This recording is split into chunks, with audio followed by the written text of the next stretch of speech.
መጽሐፈ ሩት ምዕራፍ 3 አማቷ ኑኃሚን አለቻት፣ ልጄ ሆይ መልካም እንዲሆንልሽ ዕረፍት አልፈለግሽምን? አሁንም ከገረዶቹ ጋር የነበርሽበት ቦዔዝ ዘመዳችን አይደለምን? እነሆ እርሱ በዛሬ ሌሊት በአውድማው ላይ ገብሱን በመንሽ ይበትናል። እንግዲህ ታጠቢ፣ ተቀቢ፣ ልብስሽን ተላበሺ፣ ወደ አውድማውም ውረጂ። ነገር ግን መብሉንና መጠጡን እስኪጨርስ ድረስ ለሰውየው አትታዩ። በተኛም ጊዜ የሚተኛበትን ስፍራ ተመልከቺ።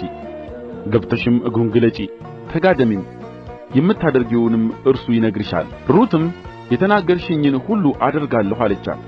ወደ አውድማውም ወረደች፣ አማቷም ያዘዘቻትን ሁሉ አደረገች። ቦዔዝም ከበላና ከጠጣ ሰውነቱንም ደስ ካሰኘ በኋላ በእህሉ ክምር አጠገብ ሊተኛ ሄደ። ሩትም በቀስታ መጣች፣ እግሩንም ገልጣ ተኛች።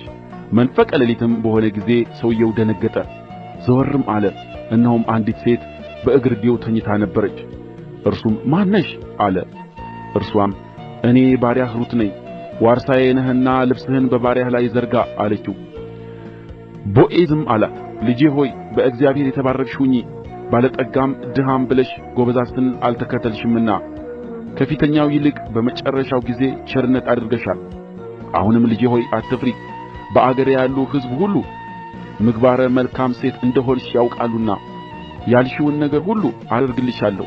የቅርብ ዘመድ መሆኔ እውነት ነው፣ ነገር ግን ከእኔ የቀረበ ዘመድ አለ። ዛሬ ሌሊት እደሪ፣ ነገም እርሱ ዋርሳ መሆን ቢወድድ መልካም ነው፣ ዋርሳ ይሁን። ዋርሳ ሊሆን ባይወድድ ግን ሕያው እግዚአብሔርን እኔ ዋርሳ ሆንሻለሁ። እስኪነጋ ድረስ ተኚ። እስኪነጋም በእግርጌው ተኛች። ቦዔዝም ሴት ወደ አውድማው እንደመጣች ማንም እንዳያውቅ ብሎ ነበርና ገና ሰውና ሰው ሳይተያይ ተነሳች። እርሱም የለበስሽውን ኩታ አምጥተሽ ያዢው አላት። በያዘችም ጊዜ 6 መስፈሪያ ገብስ ሰፈረላት፣ አሸከማትም። እርሱም ወደ ከተማይቱ ሄደ። ወደ አማትዋም መጣች።